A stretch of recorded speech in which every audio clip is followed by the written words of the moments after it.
희대의 재판이라고 불리는 치과의사 모녀 살인 사건을 좀 소개를 해보려고 해요. 유명해서 아마 다들 그렇죠. 아실 거예요. 예. 치과의사 모녀 살인 사건. 네. 이게 왜 희대의 재판이라는 이름이 붙었냐면 분명히 범죄의 피해로 사망을 했는데 누가 죽였는지 모르는 그런 사건이에요. 8년 동안 재판이 이어지게 되고 결국에 5번의 재판을 거치면서 최종적으로 무죄가 확정된 사안이기 때문에 희대의 재판이라는 이제 별칭이 붙게 되었습니다. 95년 6월 12일 오전 8시 45분경에 은평구의 어느 아파트 한 호실에서 밖으로 연기가 새어나는 것을 경비원이 발견하고 119에 신고를 합니다. 안방에서 불이 나서 이제 연기가 밖으로 새어나오고 있었던 상황인데 불은 그렇게 크지가 않았어요. 그냥 안방에 어떤 옷장과 옷 몇 가지 정도를 태웠을 정도고 불은 10여 분 만에 이제 진화가 됩니다. 욕실에 욕조에 물이 가득 담긴 채로 엄마와 딸이 목에 졸려서 사망해 있는 상태로 이제 발견이 되는 사건이고 31살 최 씨가 1살 난 딸 양과 함께 목욕탕에서 옷이 모두 벗겨진 채 숨져 있는 것을 경찰이 수사에 나섰습니다. 현관문은 잠겨 있었고요. 외부에 의해 어떠한 침입 흔적도 없었고 도난당한 물품도 전혀 발견되지 않았습니다. 범인을 면식범의 소행으로 보고 이제 경찰이 탐문 수사를 이제 진행을 시작하게 돼요. 이 사안에서 당시에 용의자로 지목을 받았던 사람이 이 남편은 외과 의사였어요. 그래서 이게 피해자가 치과 의사였던 거고 남편은 외과 의사였어요. 남편이 강력한 용의자로 이제 경찰의 의심을 받게 됩니다. 지목한 이유가 있었을까요? 그 피해자에게 내연남이 있었던 게 가장 결정적인 이유였어요. 치과를 이제 개원하는 과정에서 알게 된 어떤 남성과 내연 관계에 있다는 것이 수사 과정에서 밝혀지면 내연남의 존재를 알고 그런 동기에서 부인을 살해했을 것이다라고 이제 경찰은 강하게 이제 의심을 하기 시작하죠.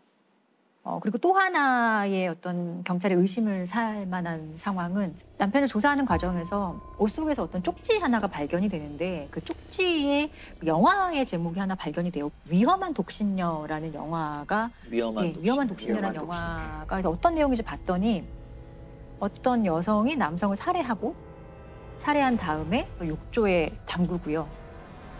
옷을 불태워서 없애는 장면이 나오는데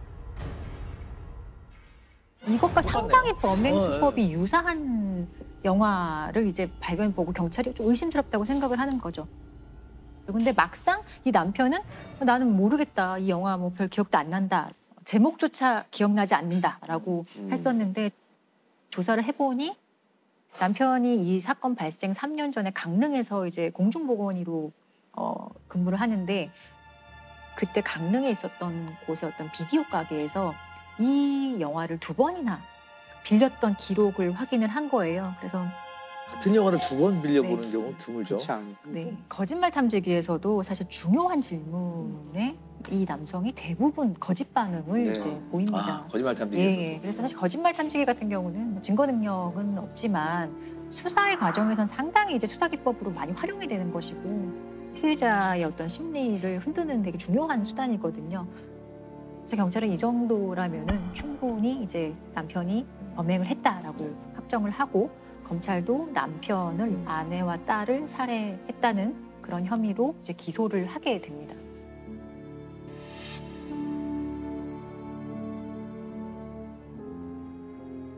어떤 근거로 재판 과정에서 쟁점이 됐던 게 이 피해자들의 사망 시각하고요. 그리고 화재의 발생 시간 이 2가지가 사실 가장 큰 쟁점이었어요.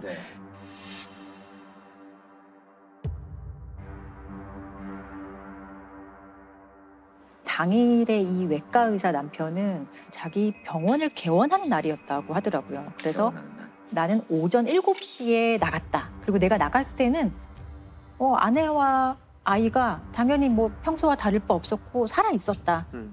그리고 7시에 나가서 나는 내 병원에 8시에 도착했다. 이건 어느 정도 인정받은 사실이거든요. 그리고 또 하나는 불이 나잖아요. 근데 불은 8시 45분경에 최초로 연기가 뿜어져 나오는 것을 확인하거든요. 한참 뒤에.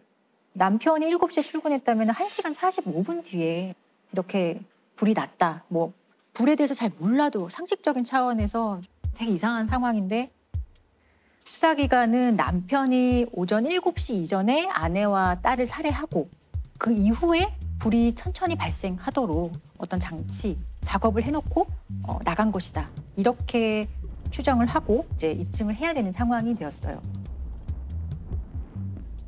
일단은 그 검찰이 기소를 하면서 피해자들의 사망 시각은 7시 이전이었다라고 얘기를 했고 되게 중요한 근거로 이 피해자에게서 발견됐던 시반과 시강 상태를 되게 중요한 근거로 봤어요.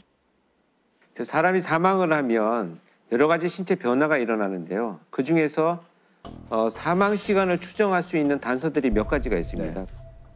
그 대표적인 것이 이제 시반과 시강은 이제 시체 경직이라고도 하는데요. 네.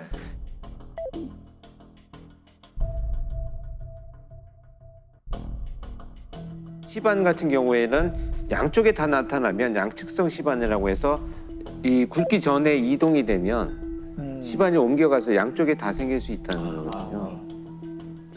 피해자가 이제 양측성 시반이 네. 발견이 됐다고 하거든요. 그리고 네. 보통 이제 사망 후 6시간에서 8시간 이후에 발생을 하기 때문에 오전 7시 이전에 이 피해자들이 사망했을 것이다 라는 중요한 근거가 되죠. 그리고 피해자의 지문을 찍는 과정에서 손가락이 상당히 이제 굳어 있는 사후 경직이 이미 진행된 상황인 것을 발견을 하거든요. 사후 경직이 진행되는 시점이 사망 이후 한 7시간에서 8시간 이후였기 때문에 이것도 마찬가지로 피해자들이 오전 7시 이전에 살해당했을 것이다, 사망했을 것이다 라는 중요한 자료가 됩니다. 검찰의 어떤 그 혐의 입증을 하는 데 있어서 되게 중요한 자료였지만 결국에 상당히 의심스러운 것은 이 화재 발생에 대한 시간인 거예요. 남편 입장에서는 이게 내가 7시에 나갔는데 불은 8시 45분쯤 나왔으면 어떻게 이게 가능한 일이냐라고 충분히 항변할 수 있는 상황이거든요. 불이 1시간 45분 후에 났는데 그 주장을 뒷받침할 근거가 굉장히 필요했을 네, 것 같아요. 그래서 검찰 쪽에서는. 검찰 측에서도 되게 노력을 했던 게 컴퓨터 시뮬레이션을 제출을 했다고 해요. 화재가 발생한 공간과 되게 동일한 뭐 안방의 크기나 온도, 뭐 안방의 농 이런 것들을 다 비슷하게 설정을 해놓고 나중에 불이 나게 할 수 있는지 가능한지에 대해서 시뮬레이션 작업을 했고 그게 가능하다고 나왔다. 자기들 나름대로 어떤 과학적 검증을 했다라는 자료를 제출을 해요. 7시에 출근한 다음에 그 이후에 불이 나도록 어떻게 상황을 설정하고 자신의 범행을 뭔가 방화로 덮으려고 했다라는 것이 수사기관의 일관된 주장이었어요. 그래서 결국 어떤 처벌을 받게 됩니까? 1심에서는 사형 선고가 나왔습니다. 사형 선고가 나왔고 근데 항소심에서는 무죄가 선고가 됩니다. 무죄 나왔어요? 극에서 극으로 가죠. 예, 1심 사형, 2심 무죄. 어떻게 그렇게 난 사형 선고가 됐다가 무죄가 되는 경우는 사실 정말 없을 거예요. 제가 이 사건 외에는 별로 우리나라의 사법 역사상 네. 기억나는 사건이 없거든요. 증거가 명백하고 어린 딸까지 살해한 범행의 잔인성으로 인해서 사형을 구형했습니다. 항소심 재판부인 서울고등법원 형사 4부는 사형을 선고했던 1심과는 정반대로 이 씨에게 무죄를 선고했습니다.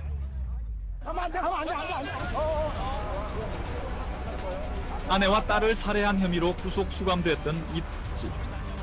이 씨는 구속 9달 만에 교도소 문을 나섰습니다. 지금 이 순간에 경찰 믿지 못해요.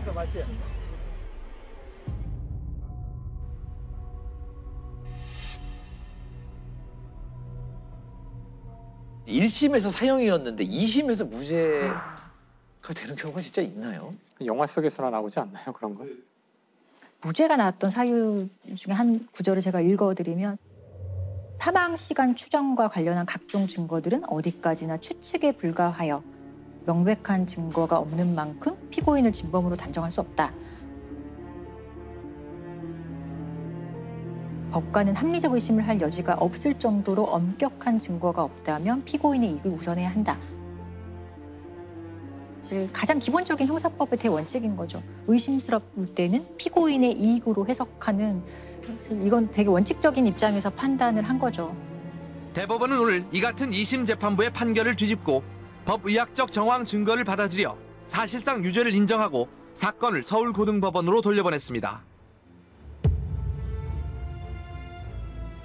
우리가 재판에 그렇게 관심 갖는 시기는 아닌데 정말 이건 재판이 열릴 때마다 엄청난 양의 기사가 쏟아지고 전 국민적인 이제 관심 사안이 된 거죠. 그래서 정말 엄청난 일들이 엄청났습니다. 많이 있었죠. 그래서 아마 대법원에서 이제 취지는 유죄다라고 이제 돌려보내잖아요. 그때 보면 이런 간접 증거 하나하나가 종합적인 어떤 증명력이 생긴다. 그럼 이 정도 되면 유죄로 볼 수 있다라는 이제 근거를 제시하면서 항소심 너네 다시 한번 판단해봐 하고 이제 서울고등법원으로 돌려보내거든요. 기존의 법정에서 볼 수 없었던 그런 식의 이제 변론이라든지 피고인의 주장을 보게 되는데요.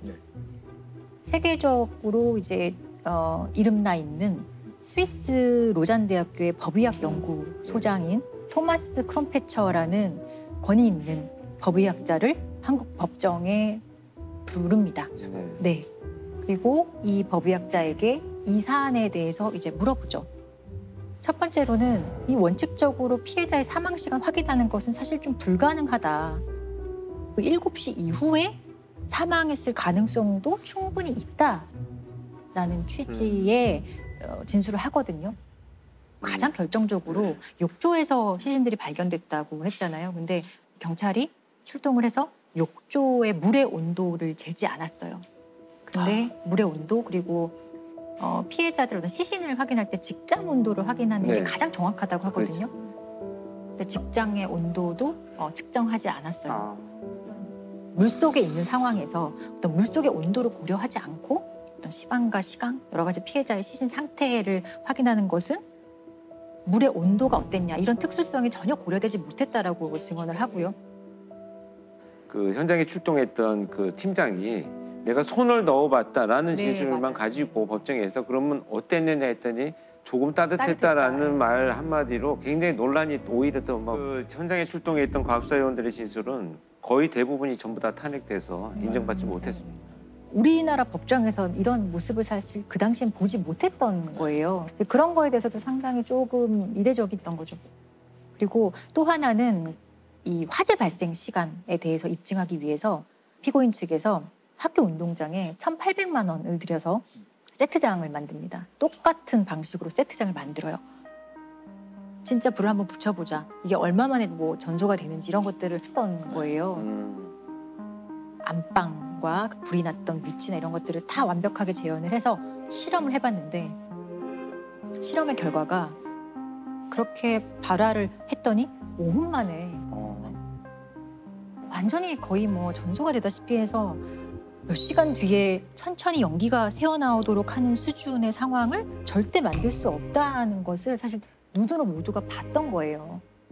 불을 붙인 지 3분이 지나자 모델하우스 밖으로 연기가 나오기 시작했습니다. 5분이 지나면서 불길은 약해지기 시작했고 연기도 거의 없어졌습니다. 그런 식으로 세트장을 만들고 실험을 하니 법관 입장에서는 그 합리적 의심이라는 그 증명 원칙에 따라서 다른 가능성이 있을 수도 있겠구나. 이 사람이, 이 피고인이 피해자들을 살해하지 않았을 가능성도 충분히 있겠구나라는 그 어떤 심증 형성에 아주 결정적인 역할을 하게 되는 거예요. 이런 식의 이제 결론이 나니까 이 화재 발생 시간은 7시 이전일 수가 없다라는 결론에 이르게 된 것이고 그렇다면 피고인이 출근한 이후에 피해자들이 사망했을 수도 있고 그 이후에 화재가 발생했을 가능성이 사실 높아진 거고 최종적으로는 이런 사유로 간접적인 증거마저 상당히 이제 없어지게 되는 상황이 돼버렸기 때문에 무죄가 선고될 수밖에 없었어요. 그리고 마지막으로 이제 대법원에서도 이제 그대로 무죄 확정을 해준 사건이고 사실상 5번의 재판을 받은 거고요. 피고인이 이 5번의 재판이 장장 8년의 시간 동안 일어났던 거죠. 사형 선고까지 받았던 외과 의사 이 씨가 오늘 대법원에서 최종 무죄를 확정 판결받았습니다. 이 씨에 대한 재판은 그동안 5차례에 걸쳐 판결이 엇갈렸고 법정 공방도 뜨거웠습니다.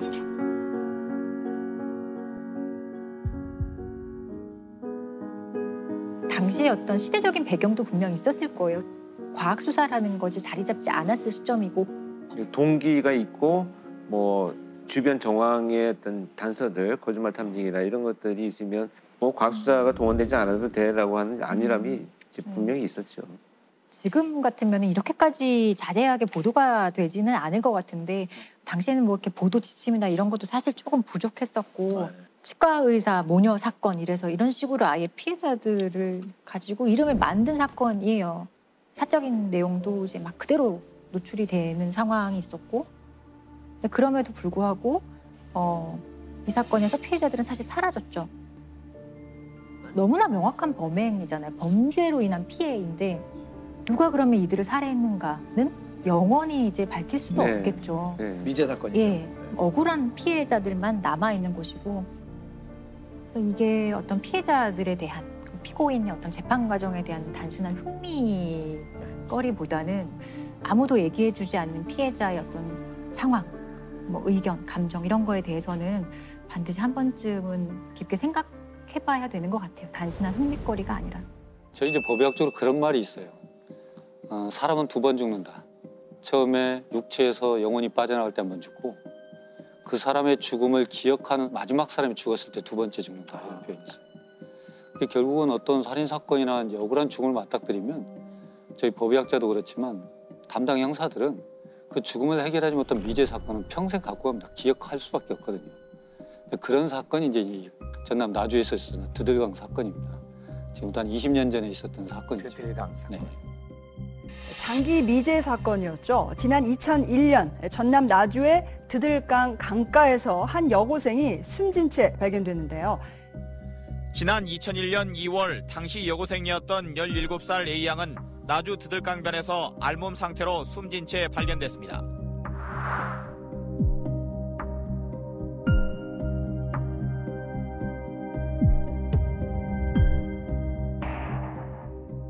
어떤 사건이었나요? 17살 먹은 어린 여학생이 네. 고3 진학을 앞두고 있었어요. 근데 이제 갑자기 전남 나주 드들강이라는 하천에서 수중 시체로 발견이 됩니다. 근데 그 문제는 발견 당시 보면은 옷이 다 벗겨져 있고 그다음에 유리품도 없어요. 옷가지도 없고 또 엄마가 사주셨던 반지, 꼭 끼고 다녔던 반지, 금품이 또 없어졌고 전날 핸드폰도 없어진 상태가 되고 또 그 발견된 장소가 아무런 연고가 없어요. 결국은 타살인데 유일한 단서는 이제 시신입니다. 사인과 여러 가지 감정으로 채취할 수밖에 없었던 사건이 되죠.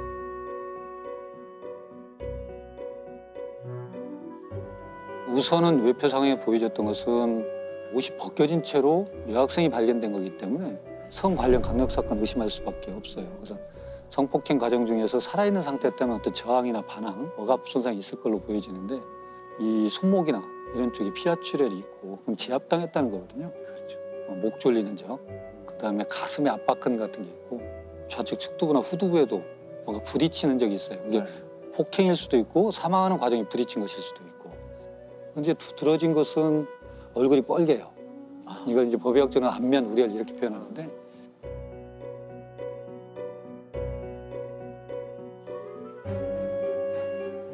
중요하게 봐야 될 것은 목을 조르면 안면 우려이 나타나는데 중간에 풀어버리면 또 싹 사라져요. 근데 이게 시체에서 계속적으로 안면 우려이 있다는 것은 사망할 때까지 목을 졸랐다는 거예요. 결국은 이건 경부압박이 있었다라고 보여지는 거고 여기서 이제 문제가 되는 게 또 있어요. 문제는 물속에서 발견됐으니까 피해자가 과연 물에 들어갔을 당시 생존한 상태였을까 사후였을까 이걸 봐야 되는데 살아있는 상태였다면 물을 마시게 돼요. 그렇게 되면 물을 먹고 뿜고 하는 과정에서 기도에서 경련이 생겨요. 그럼 우리가 포말이라고 하는데 작은 거품 덩어리들이 생깁니다. 이것은 살아있는 상태에서 물에 들어갔다는 강력한 증거예요. 우리 법의학적으로는. 또 하나는 물을 먹게 되면 이게 기도로 들어와서 폐를 통해서 전신순환을 거쳐요. 심장이 뛰고 있으니까. 그럼 물속에서는 부유 미생물이라는 플랑크톤이라는 게 서식하거든요. 네. 눈에는 보이지 않지만 플랑크톤이 노출되지 않은 다른 원격 장기. 콩팥에서도 플랑크톤이 검출이 돼요. 네. 그러면 물에 들어가서 숨을 쉬었다는 거거든요. 그런 형태로 물속에서 목이 졸렸다. 이렇게 보여지는 거죠. 네. 그래서 경부압박 질사지만 익사의 기전도 개입이 됐다. 이렇게 저희가 결론 내리게 됩니다. 아까 말씀드린 대로 성 관련 사망이 의심이 되고 그래서 저희가 채취를 해서 DNA 검사를 하게 됩니다. 근데 이제 DNA가 나오면 사건이 쉽게 풀릴 것 같아요. 실은. 왜냐하면 그렇죠. 네. 같은 사람만 찾으면 되니까요. 그래서 주변인들, 동네 사람들 또 그 강변 근처에 있었던 여러 사람들에 대해서 DNA를 대조하게 되죠. 한 200명 정도. 근데 거기서 다 나오지 않습니다. 그러니까 결국은 그냥 미제 사건으로 빠져버린 거예요. 딱 DNA가 나왔는데 거기에 적당한 사람이 없으면 그렇죠. 이제 완전히 미국에 빠지는 거네. 그렇죠. 네. 근데 그렇게 돼버리고 그러던 참에 이제 한 10년 정도 흘러가지고 10년이 지났어요. 예. 그래서 어디에서 찾게 되냐면 우리가 2010년도에 DNA법이라는 게 있어요. 강간, 살인, 방화 이런 사람들의 강력범의 데이터베이스를 구축하는 법이 있었어요.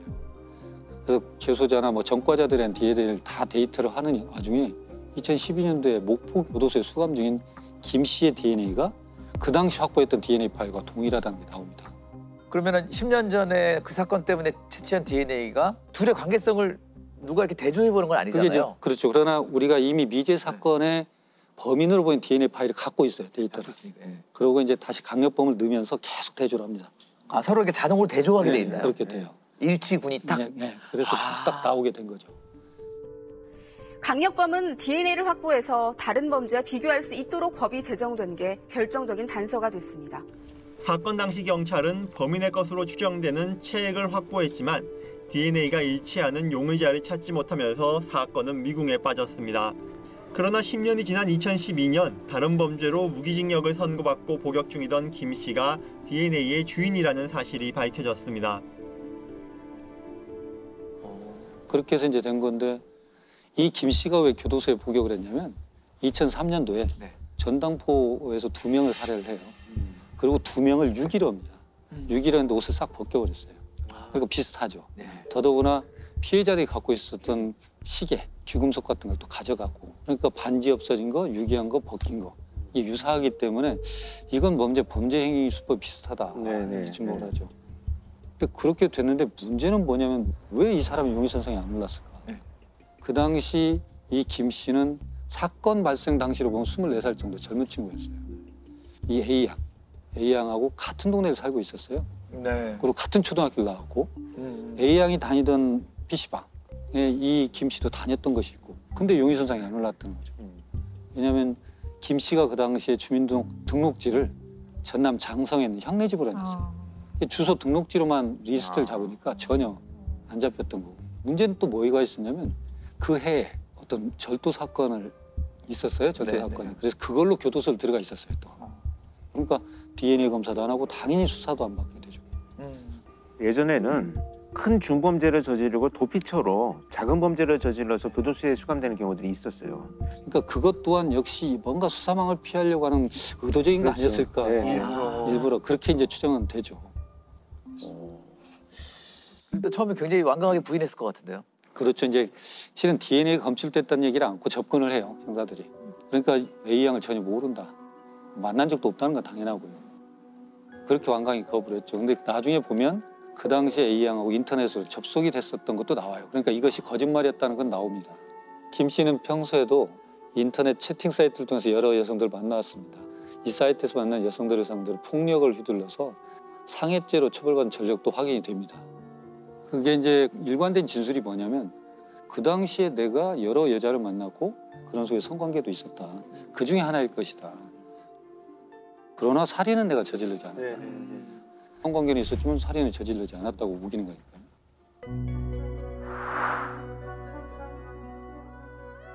제3의 범인이 있을 가능성이 충분히 있죠. 그러니까 결국은 성관계 시점하고 살인 시점이 어떻게 되느냐 이제 관건이 되는 겁니다. 그래서 이제 경찰은 그 부분에 대해서 이제 맞출 방법이 없어요. 그렇죠. 그래서 결국은 살인죄를 추궁하기에는 결정적 증거가 없어서 무혐의 처분을 해요. 검찰은 어쩔 수가 없었던 거죠. 그렇게 됐었습니다.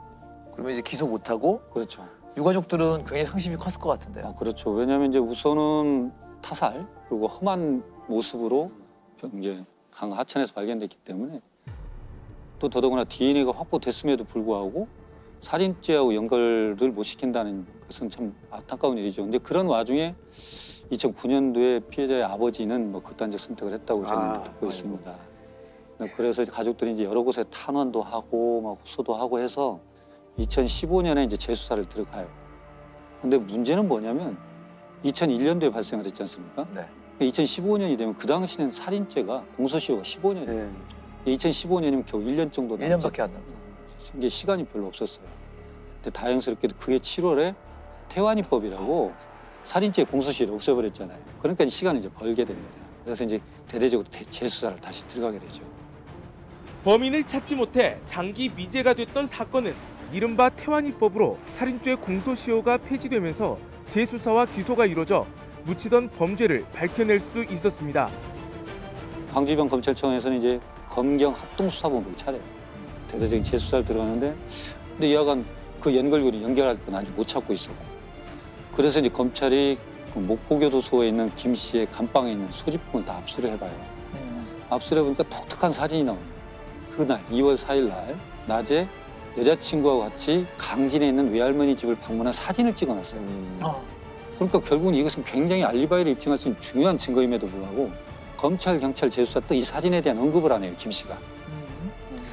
아까 우리 권 교수님 말씀하신 것처럼 알리바이를 만들다 보면 너무 완벽해지면 그 이상 반응을 한 거죠. 그러니까 이 사람도 이게 너무나 인위적인 색채가 나니까 얘기를 안 했던 거예요. 그렇게 해서 이제 그 사진이 나오게 되고 그걸 왜 가지고 있었을까요? 그것도 의심스럽고 또 이제 그래서 결국은 같이 복역한 수감자들 한 350명 정도 이제 인터뷰를 해요. 거기서 보니까 유사한 사건을 했다라는 얘기를 진술을 했다. 그리고 생리 중이었던 어린아이를 강간했다. 뭐 이런 얘기. 또 드들강에 대한 얘기도 하고 그걸 들었던 사람들이 있어요. 그것도 확보가 되고 여러 가지 정황은 김 씨가 맞아. 근데 문제는 성관계는 인정을 했잖아요. 사망 시간과의 인과관계예요. 이게 이제 가장 관건이 됩니다. 그래서 이정빈 교수님이라고 제가 존경하는 대 선배님이 계시는데 그분한테도 의뢰가 됐어요.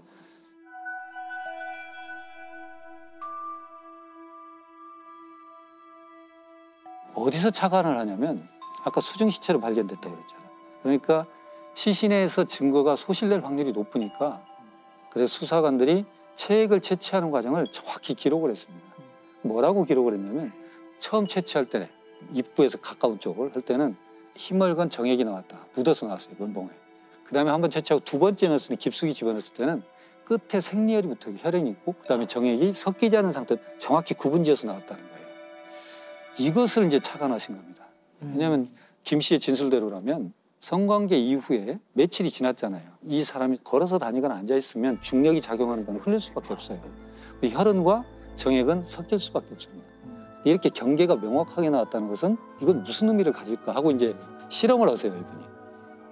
혈액은 본인 걸 뽑으시고 정액은 의사이신 아드님한테 정액을 받아가지고 둘을 놓습니다. 비닐팩에다가. 전혀 흔들지 않고 외력을 주지 않고 그러니까 전혀 섞이질 않아요. 6시간 반이 지남에도 불구하고.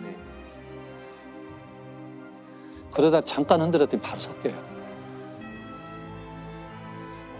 그러니까 이걸 가지고 이정빈 교수님의 말씀은 뭐냐면 성관계 이후에 정액이 배출되고 움직일 수 있는 전혀 시간이 주어지지 않았다.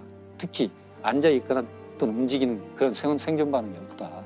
그러니까 성관계, 성폭력이 됐던 성관계 이후에 사망까지는 굉장히 인접한 시간이 있을 것이다. 그래서 실은 성관계한 사람이 살인에 기했을 가능성이 아주 높다.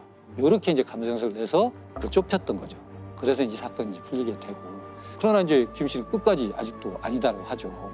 근데 그것이 이제 그렇게 항변했음에도 불구하고 여타 이것들이 다 돼서 이제 2017년도에 무기징역 살인죄로 되죠. 그리고 이제 이게 대단하시네요. 공소시효가 없어지고 살인죄 공소시효가 없어지고 첫 유죄 판결이 있습니다. 전남 나주에서 발생한 드들강 여고생 살인 사건의 피의자가 16년 만에 무기징역을 선고받았습니다. 무참히 살해된 자녀를 떠나보내고 16년 동안 응어리진 삶을 살았던 가족들은 조금이나마 한을 풀게 됐습니다. 살인죄 공소시효가 폐지된 이후 A양이 성폭행당한 직후 살해됐다는 법의학 감정을 받아냈고 광주지방법원은 검찰 증거가 모두 효력이 있다며 마침내 무기징역을 선고했습니다. 사건 발생 16년 만입니다. 법의학이 진짜 결정적인 역할을 한 사건이네요. 범죄 해결에 있어서. 근데 이게 이제 법의학적으로 푼 건 맞지만 중요한 건 뭐냐면 그 당시에 의미가 있든 의미가 없든 그 당시 해석이 안 됐지만 수사관들이 정확하게 체액을 채취하는 과정을 다 기록을 했던 거예요. 그것이 단서가 됐고 그다음에 사진, 수사 보고서, 부검감정서 여타여타 다 종합이 돼가지고 이 사건을 풀게 되는 거죠. 그러니까 결국은 지금 단계에서는 해석이 되든 안 되든 그것이 의미 있는 소견이든 아니든 모든 걸 다 기록해야 되는 거예요. 그래서 정확했을 때 다음에 어떤 형태로 이걸 해석할 길이 생긴다. 이것이 하나의 교훈이 됩니다. 다양한 사건 부검하셨죠? 네.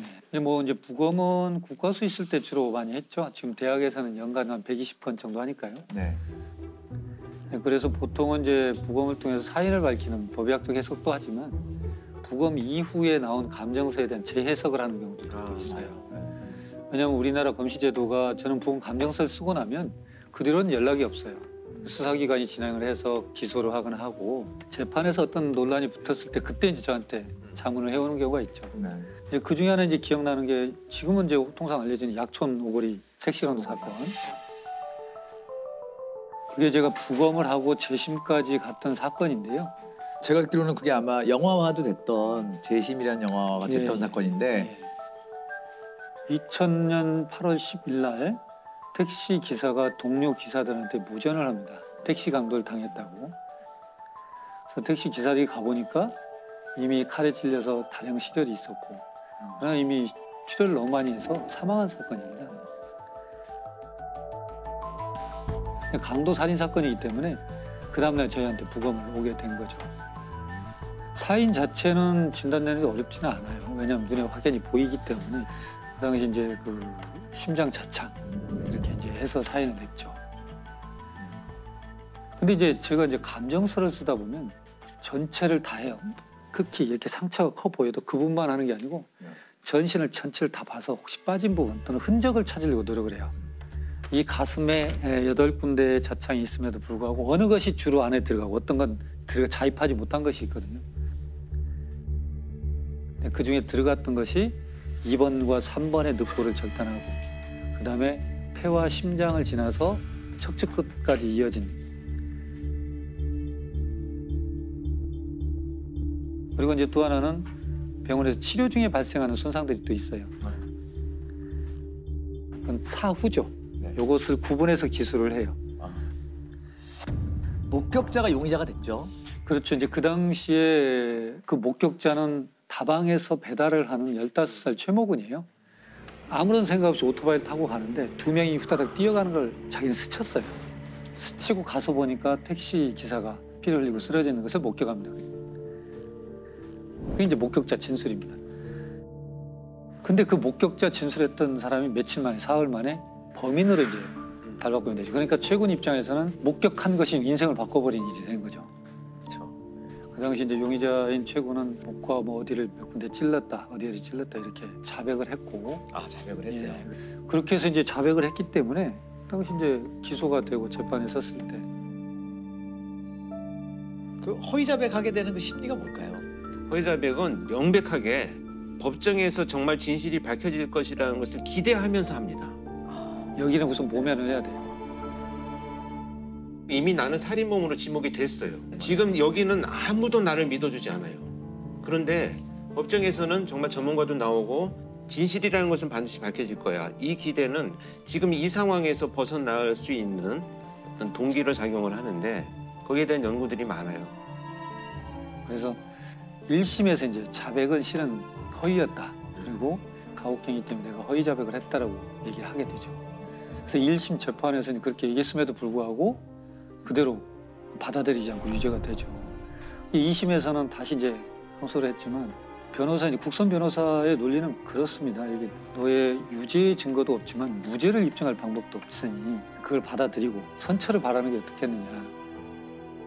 그래서 1심에서는 그 당시 15살인 최군의 소년범으로서는 최고형이니까 15년을 선고받고 2심에서는 그렇게 해서 10년으로 감형이 돼요. 2000년에 발생했지만 2010년에 만기 출소를 합니다. 근데 그 사이에 이제 어떤 문제가 있으면 나중에 저도 이제 알았고 정리를 해보면 2003년도에 누군가가 내가 이렇게 살인했었다라고 얘기를 하는 것이 첩보에 잡혔어요. 경찰서에. 한 10대 소년이 택시 살인 강도 혐의로 3년 가까이 옥살이를 하던 중 진범으로 보이는 용의자가 붙잡혔습니다. 택시 강도 미제 사건을 수사하던 경찰은 용의자 22살 김모 씨로부터 자신이 지난 2000년 8월 택시기사 강도 살해 사건을 저질렀다는 자백을 받아냈습니다. 그런데 이 친구들이 가서 보니까 48시간 만에 풀려나거든요, 본인들이. 택시기사 살인 사건의 진범이라고 자백한 용의자를 경찰이 하루 만에 풀어줬습니다. 경찰은 자백의 신빙성이 없고 증거가 충분하지 않기 때문에 불구속 수사를 하겠다고 말할 뿐 뚜렷한 석방의 이유를 설명하지 못하고 있습니다. 그래서 자기를 뭐 처벌할 의사가 없는 걸로 생각이 되니까 실은 그냥 뭐 가족들한테 관심 받으려고 허위로 진술한 것이다라고 해프닝으로 끝나버렸어요. 그래서 결국 이제 최고는 만기 출소를 했고, 그래서 2010년에 나와서 2013년 그때 재심 청구를 해요. 근데 재심 청구를 하는데 이제 받아들일지 안 받을지 이제 문제가 되는 건데, 군산지청에서 이 사건을 맡고 돈에 이제 제가 법의학자고 혼자니까 저한테 법의학 전문 소견을 좀 들어보려고 저한테 그 사건 얘기를 설명해 주니까 그 사건이 이 사건인가 하는 생각이 드는 거예요. 저는 그때까지도 약천 오거리 사건인 줄 몰랐어요. 명칭을. 그때 부검 하셨으니까. 네. 전혀 그다음 자문을 받아본 적이 없으니까. 그래서 우리가 이제 감정서 나갈 때 사진을 첨부해서 저희가 나가요. 근데 그것은 이제 뭐 인화된 사진이기 때문에 제가 보관하지도 않고, 국가수가 보관한 건 국가기록원에 가 있지만 거기도 남아있지 않고, 관할 경찰서 수사기관에 가고, 수사기관도 이제 종결된 사건이니까 없죠. 근데 저 같은 경우는 법의학 수업 시간에 슬라이드로 보여줘야 될 좋은 자료들이 있잖아요, 학생들한테. 그럼 필름을 바꿔서 다른 카메라로 찍어줘야 돼요. 굉장히 불편한 일이거든요. 제가 그 당시 이제 디지털 카메라가 막 나와서 샀어요. 그래서 그걸로 혹시 찍었지 않았을까? 라는 생각을 한 거예요. 그래서 USB가 없고 이제 CD에다 이렇게 꽂아요, 제가. 그래서 CD를 찾았어요. 찾아서 혹시 2000년 하고 보니까 8월 11일 부검 3건이 제 목록에 있는 거예요, CD에. 1번 딱 열어보니까 화재 사건이에요. 아니고 2번 여니까 어떤 여자분 사진인데 이것도 아니고 없나? 3번 딱 여는데 익산 써 있어요. 보니까 그 사건인 거예요. 선명한 이제 디지털 카메라 사진이 있는 거죠. 아, 이것은 가서 보여줘야겠다. 군산지청 지청장님하고 이학 검사분들 다 모시고 사진을 전체 슬라이드로 보여줬어요. 근데 2003년도에 본인이 자백했던 사건이지 않습니까? 일부 이게 그 진범과 그 옆에 있었던 친구의 조사인데, 우선 진범이 이렇게 표현해요. 돈을 다 내놓아라 라고 하자 택시기사가 놀래면서 밖으로 나가려고 하는 것 같아서 제가 제 왼팔로 택시기사 왼쪽 어깨 옷을 잡고 오른손으로 잡고 있던 칼로 쇄골 부위를 찌르자 칼끝에 뼈가 걸리는 느낌이 들었으며, 칼끝이 어디에 걸린다는 표현은 경험하지 않으면 못해요, 말을. 그건 소설 속에도 없고 배우지 못해요. 2번과 3번의 늑골을 절단하고 그다음에 폐와 심장을 지나서 척추끝까지 이어진, 그리고 이제 친구의 진술인데요. 그 칼은 가정집에서 쓰는 식칼이었는데 칼끝이 휘어 있었습니다라고 표현해요. 그리고 칼끝이 뭔가 묻어서 건조가 됐는데 지방기처럼 말라붙은 시커먼 색이 붙어 있습니다. 이것은 굉장히 사실적인 진술이거든요. 근데 반전은 뭐냐면 그 당시 최군의 진술에서는 어디를 찔렀냐 그러면 가슴을 찌르고 등을 찌르고 옆구리를 찌르고 얼굴을 찔렀습니다라고 굉장히 드라이하게 이렇게 진술이 돼 있어요. 근데 문제는 옆구리를 찔렀던 최군의 진술에서 모순이 뭐냐면 옆구리에 있는 3군데의 자창은 병원에서 생긴 겁니다. 폐가 찔리고 심장이 찔리니까 출혈이 흉곽으로 차요. 그럼 숨을 못 쉬잖아요. 병원에서 옆에 절개를 합니다.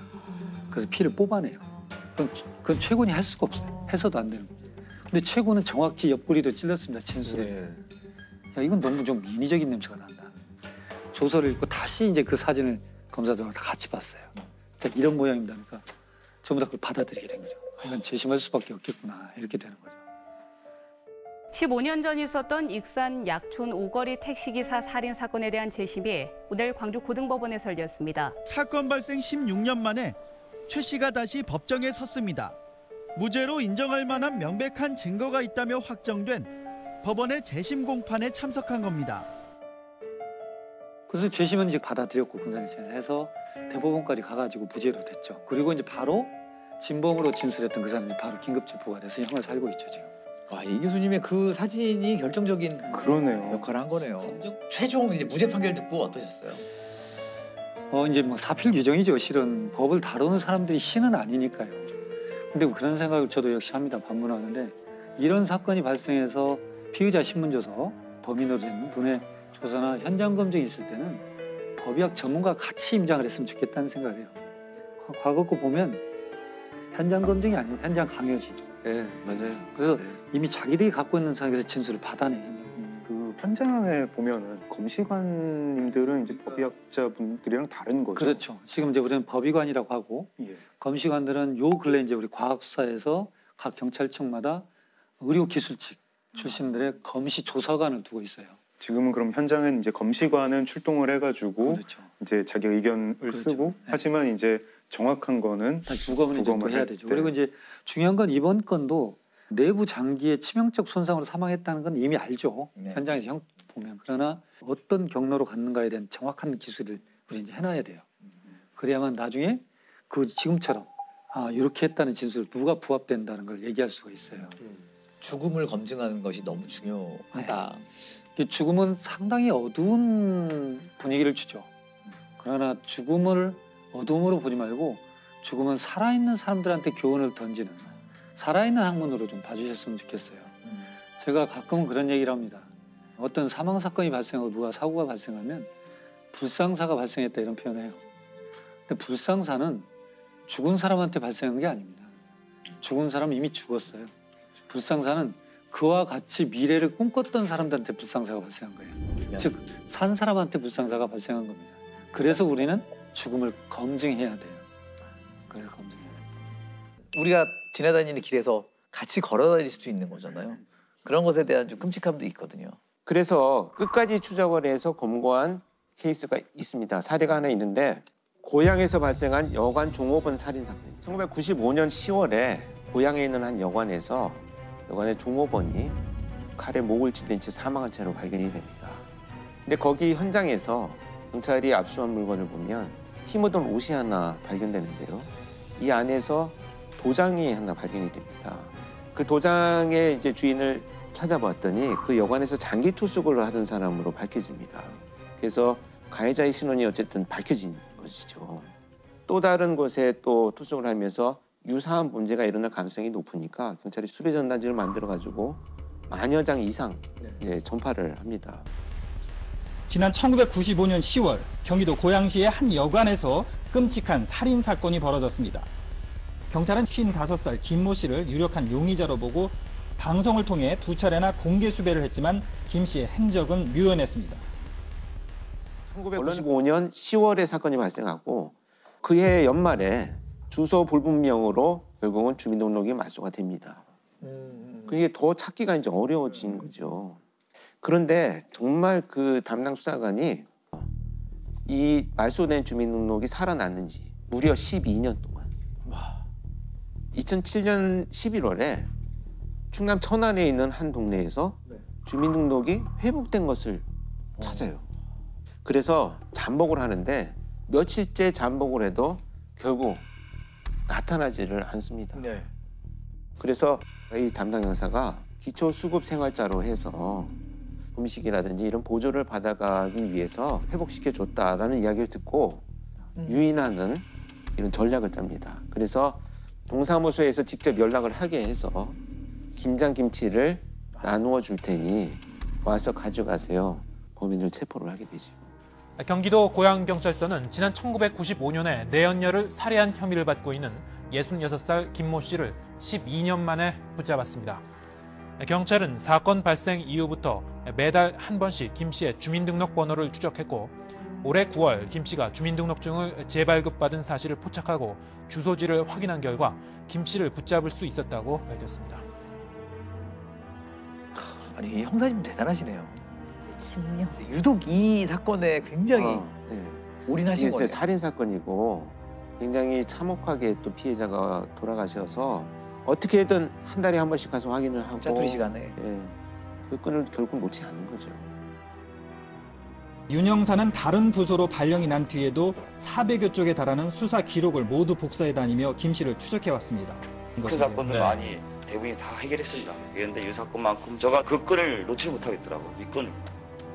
그래서 언젠가는 제가 잡겠다는 신념이 항상 있었던 거죠. 맞소를 회복한 것도 동네 분들이 동사무소하고 이제 서로 제안들을 해주어서 이 범죄자 찾는데 공개수배 역할이 꽤 크네요. 굉장히 큽니다. 그런데 공개수배 전단을 만들어서 1년에 2번 공고를 하는데 여기에 올라가면 평균 한 50%는 검거가 됩니다.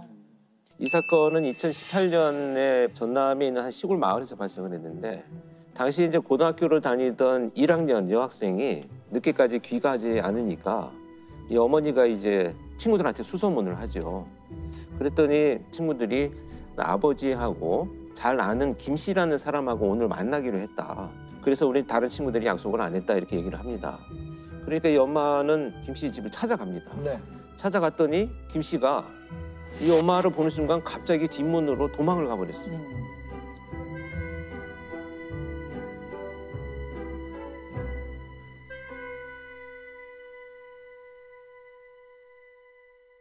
그러고 나니까 이제 의심점이 굉장히 높아지죠. 그래서 경찰에 신고를 합니다. 이 사람을 만나러 갔다고 한 우리 딸이 지금 연락이 두절됐다. 그래서 이제 경찰이 와가지고 이 사람의 신원을 확보하기 위해서 수색을 했는데 못 찾았어요. 그런데 다음 날 아침 6시경에 이 사람이 일하고 있는 그 공장 인근에서 목을 매서 사망한 채로 발견이 됩니다. 전남 강진에서 실종된 10대 여고생의 행적이 닷새째 묘연합니다. 앞서 A양은 집에서 나간 뒤 연락이 끊겼습니다. A양이 사라진 다음 날 아침 아버지 친구인 51살 B씨는 집 근처 철도공사 현장에서 숨진 채 발견됐습니다. 사망 현장을 가서 봤더니 타살의 혐의는 전혀 없었고 모든 정황이 스스로 극단적인 선택을 한 상황으로 밝혀집니다. 약간 용의자로 볼 수 있는 용의자죠. 사람이 사망을 한 거네요. 그렇죠.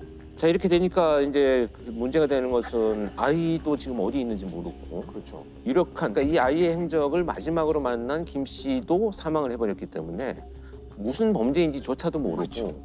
범죄가 발생했는지도 모르는 이런 상황이 이제 전개가 됩니다. 일단 아이를 찾아야 되잖아요.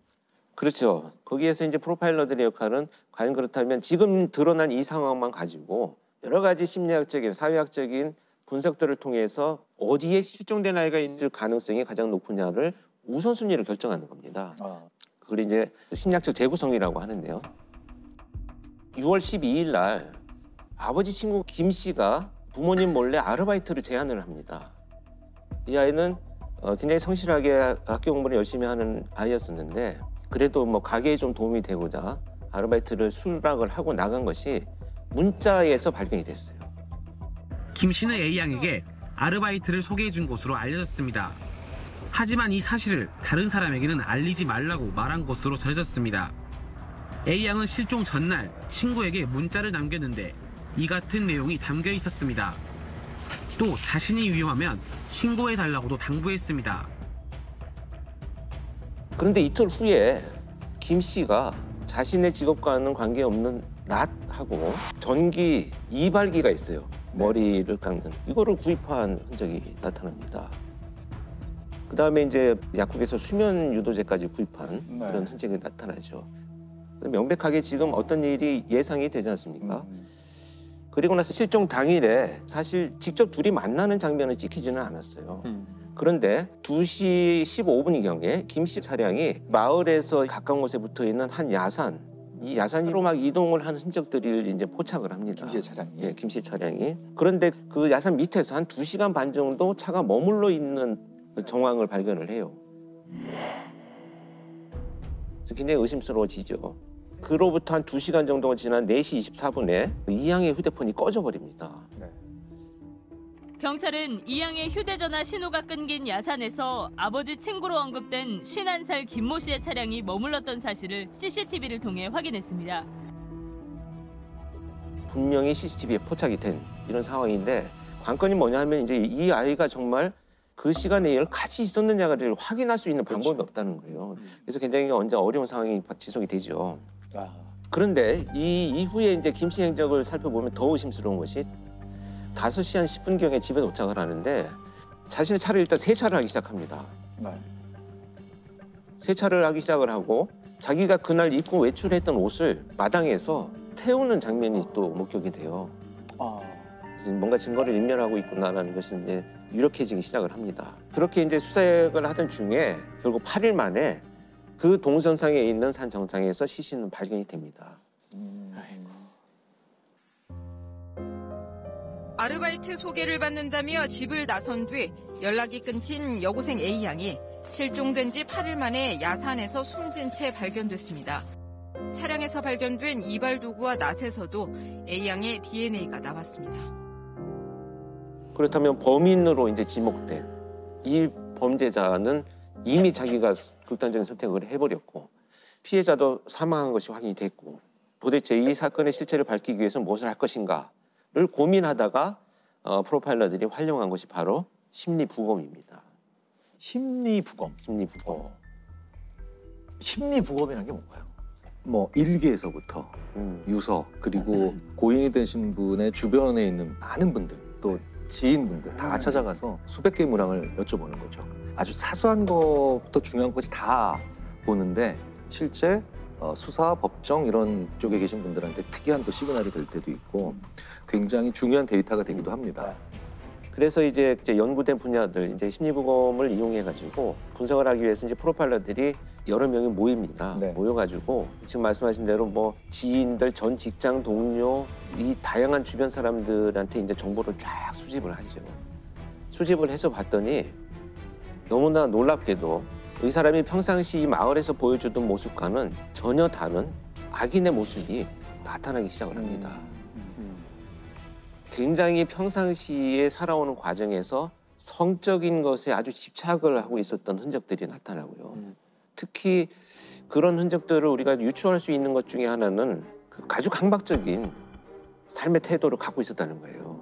상당한 강박적인 어떤 불안과 또 그 불안에서 야기되는 아주 완벽주의적인 그러니까 하루의 시간을 정말 촘촘히 쪼개가지고 여기서 벗어나면 아주 불안을 느끼는 이런 것들을 보여주었다는 것이 이제 나타나니까 이 사람이 충동적으로 뭔가 범죄를 저지른 것은 아니고 오랫동안 치밀하게 계획을 준비해 왔을 것이다. 왜냐하면 물건들, 예를 들면 수면 유도제라든지 전기 이발기, 뭐 전혀 어울리지 않는 낫이라든지 막 이런 것을 구입한 걸 보면 이 사람이 분명히 여러 가지 이유로 이 도구들이 필요한 굉장히 성도착증적인 어떤 범죄를 준비해 왔을 것이다. 그렇다면 피해자인 이 모양은 결국 성범죄의 피해 대상이었을 것이다라는 것이 추론이 되는 결과를 얻게 되죠. 경찰은 김 씨 집에 있던 전기 이발기에서 이양의 유전자가 나왔다고 밝혔습니다.